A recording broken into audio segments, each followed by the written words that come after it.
आज सुबह जब मैं घर से निकल रही थी तो मरियम साहिबा आई थी। ठीक है, फिर कोई मुसीबत ले आई होगी। क्या हुआ फिर? उनके किसी जानने वाले ने तुम्हें उमर के साथ अकेले किसी रेस्टोरेंट में दिखा है।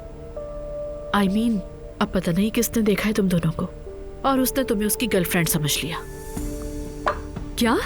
देखो ये लोग तब हाथ पार करते जा रहे हैं, मैं बता रही हूँ तुम्हें। झूठ बोलने की भी कोई हद होती है।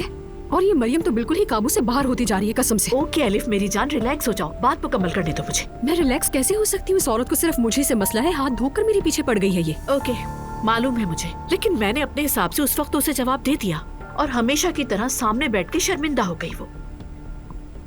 एक्चुअली मैं ये सब तुम्हें नहीं भी बताती, लेकिन उमर की बीवी अजीब औरत है, ज़हनी तौर पर बिल्कुल ठीक नहीं लगती वो मुझे। कल को तुम्हारे ऑफिस आके कोई हंगामा कर दिया उसने, तो सोचा तुम्हें पहले ही बता दूं।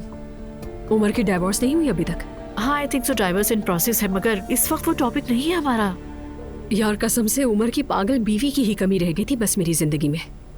एक बात बताऊं मैं तुम्हें, ये उनाल खानदान के मर्द औरतों को पागल कर देते हैं। वो मरियम भी तो पागल है, और देखने में बेचारी बनी फिरती है, मगर असल में तो इससे ज्यादा कोई चालाक ही नहीं है। चालाकी का अवार्ड मिलना चाहिए उसे। एलिफ फॉर गॉड सेक मेरी बात सुनो, मैं अब मजीद इन बातों का प्रेशर नहीं ले सकती, बिल्कुल भी नहीं एलिफ, प्लीज रिक्वेस्ट करती हूँ तुमसे। हाँ मैं जानती हूँ उन्होंने हद पार की है, लेकिन तुम इसका इशू नहीं बनाना, ठीक है? आज उमर से मेरी बात हुई है, उसने भी अपने भाई से बात की, सारा मैटर उसे भी वहीं से पता चला। अब्दुल्ला साहब और उनके घर में से किसी से भी उस बारे में कोई बात नहीं होगी, समझ गई ना तुम?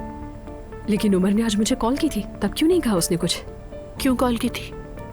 वो जो उसका हैंडसम सा वकील दोस्त है ना, जान नाम का, उसी से मिलवाना चाह रहा था, इसीलिए कॉल की थी उसने।